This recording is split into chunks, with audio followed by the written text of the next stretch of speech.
So yes, African American and Latinx children are underdiagnosed and undertreated in general. And if you look at different studies, the numbers are different. But in this one study, it was comparing African Americans, Hispanic, and other races. And it was as much as 69, 50, and 40% less likely to be just diagnosed with ADHD, okay? So we're already starting at a deficit. It's a graph that I warned you about that I love and love looking at. But I'm a visual person. So if you look at the graph, you can see in this other study how it's showing the same thing with diagnosis. And in this study, it added Asians, and Asians are even less likely to be diagnosed than any other minority group. And then if we're talking about treatment, so the guidelines say that children between 4 to 18 should be treated, and that treatment could be behavior. Once you get into elementary school, they recommend medication and behavior modifications. And it's important to get that early. So that early diagnosis, that early treatment can help mitigate risk and long-term health effects from ADHD. So again, white children are more likely to receive treatment in general when compared to Black and Latinx.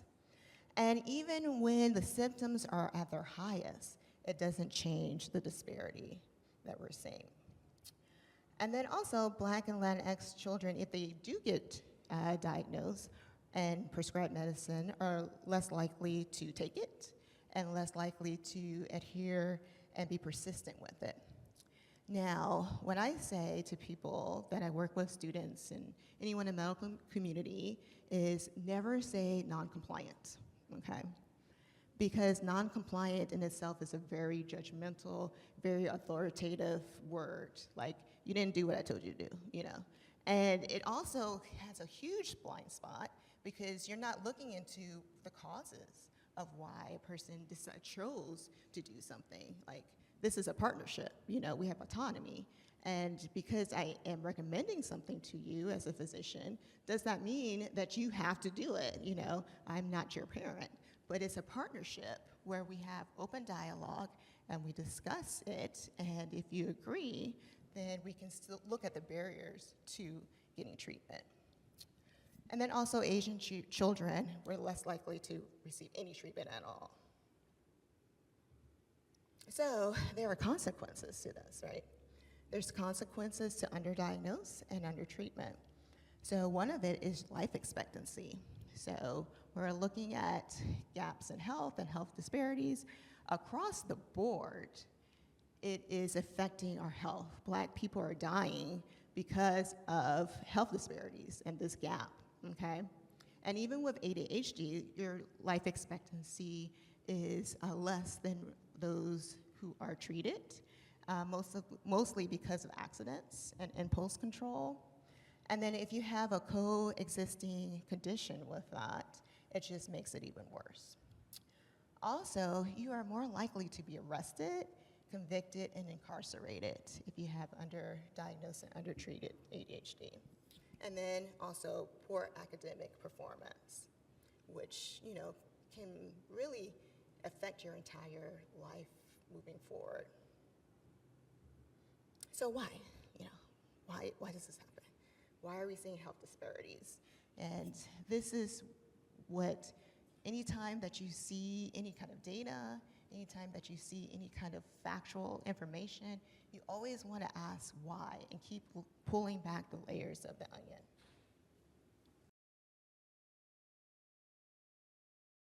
But there's such a thing as confirmation bias. So she had measles and didn't die. Measles isn't dangerous. But then looking on the flip side of that, he went to war, didn't die. War isn't dangerous, right? So what is confirmation bias? Is that we lean into our beliefs, and if we get like one little fact that kind of agrees with us, then we're like, okay, I was right, you know? But we ignore the majority of the facts that are like, no, this isn't true, you know? And so it can be really damaging because if you're not aware of your bias and then you are reconfirming yourself as being right, then you'll just carry out that bias.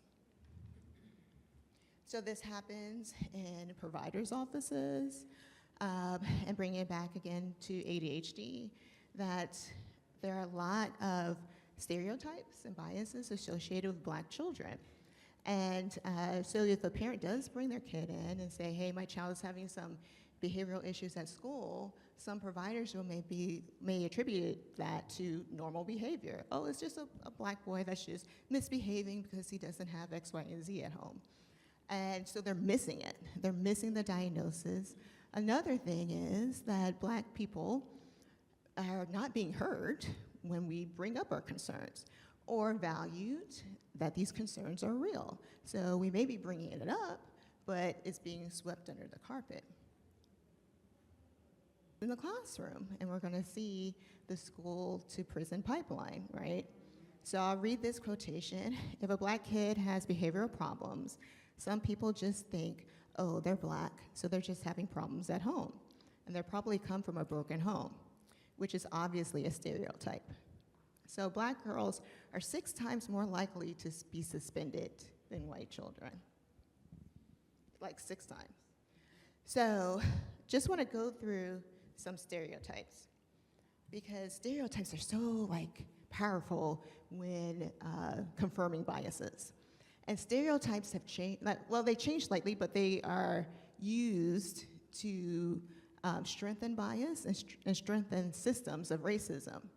So during slavery, we see the stereotypes of Black people who were enslaved being happy to be slaves, okay? And the reason for this is because slavery was such a huge business, multi-billion-dollar business, that there needs to be some justification to keep it going, because you cannot justify the inhumane treatment. It's all about perspectives, and it helps with relationships. It helps with personal relationships, work relationships. It helps when you work with clients or patients, all of those things, because it's literally looking at it from a different side. And it takes out, you may treat one person a certain way because they fit into your little bubble that you're comfortable with, but someone who doesn't look like you or you can't relate to, you're not doing the same treatment with them. And really, if you just take a look at what their experiences are, then it helps you to give better care. And so there's 4 steps for perspective taking. 1, seek for understanding. Then you ideate, you hypothesize, and you observe and adjust. And you keep doing that.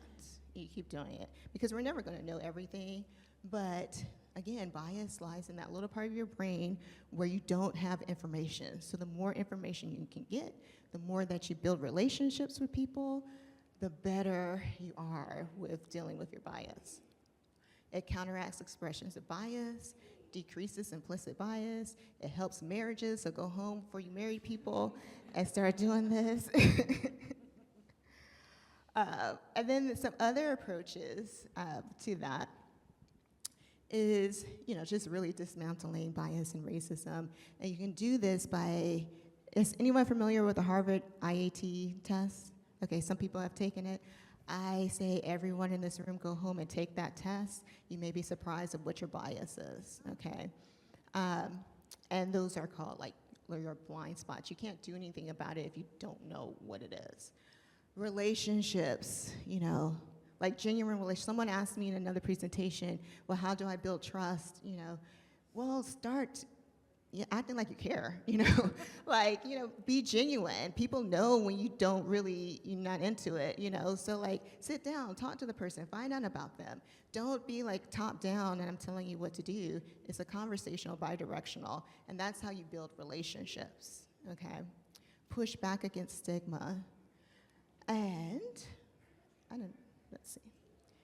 So when we think about health disparities, what I get a lot of is, it's so big, I don't know where to start, we're never gonna fix it, I don't know what to do, blah, blah, blah. Well, if it's too big, we do this with where the coaches are, you break it up into smaller pieces, right? And you start where you can. And the funny thing is, something happened in 2020, a little thing called the pandemic, right? And we learned how to deal with it. It was a global pandemic, and the people who took action and was like, okay, we're going to do this, we're going to do this policy, we're going to change the way we do workforce. Those people had lower rates of death of COVID. So this can be done. You know, this is a health crisis, and it's been around for a long time. So, you know, looking at through the pandemic and seeing that as an example, this is something that we can apply to other areas in health disparities. And I love this because a lot of times we point the finger at the marginalized communities and be like, okay, this is your issue, you have to fix it, you caused something, blah, blah, blah. And really, this process is an introspective process. We have to look at ourselves, look at our biases, point the finger back at ourselves and how we are interacting with people. And also, I'll be a little public healthy now, is that get out of the way of people in the communities.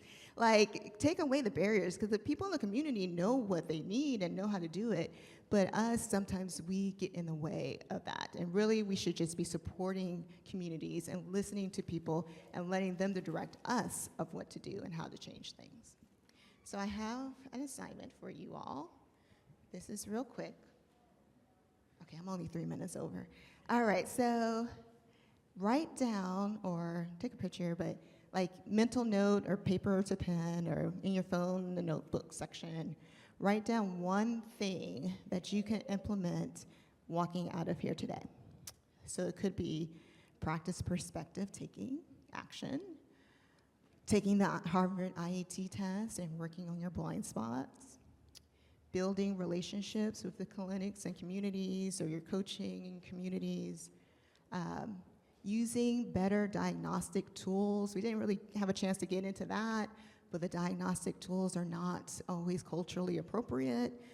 There are some toolkits on the AAP website that you can read through. Even the ACEs, you know, they have a whole bunch of different ACEs now, but when ACEs came out, this questionnaire was not culturally appropriate for everybody. So we need better tools. Push back against stigma. Use trauma-informed care. Voice and choice is huge, you know. Everyone has a voice and a choice. And it goes back again when I was saying that Black people are not being heard, listened, or valued. So we need to shift that and then build trust. And then we're going back to our shared values. Let's not contradict our shared values. Did anyone have any other values or disagreed with the values that I listed?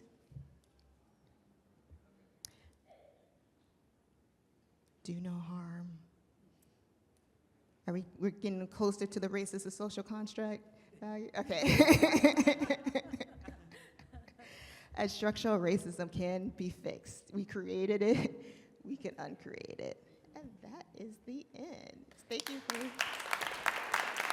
staying with me. So that's my contact information. You can also scan up here. Like I said, I'm not super techie, but